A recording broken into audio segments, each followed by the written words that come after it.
শুভ সন্ধ্যা বন্ধুরা। এ দেখো কি কাটছি বলতো, এগুলো লঙ্কা, পেঁয়াজটা কুচি করে নিয়েছি, এদিকে বাদামটা নিয়েছি, আর এদিকে লঙ্কা কাটছি। তোমরাই বলো তো কার প্রত্যেকদিন চাউমিন খেতে ভালো? আমার মেয়ের নাকি খুব ভালো লাগে। শুধু পেঁয়াজ আর লঙ্কা ডিম দিয়ে করে দাও, এই পছন্দ। গাজর লাগবে না, কোনো সবজি অ্যাড করা যাবে না, শুধুই ডিম দিয়ে পেঁয়াজ দিয়ে খেয়ে নেবে। এ দেখো তার জন্য কাটতে বসে করলাম।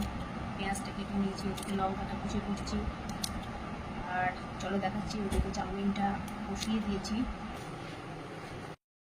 এই যে চাউমিনটা হয়ে গেছে, নামিয়ে ফেলেছি।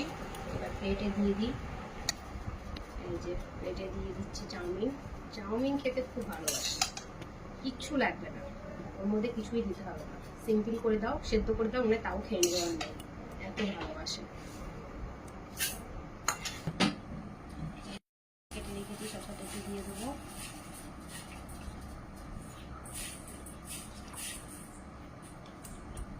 আর দিয়ে দেবো একটু সস।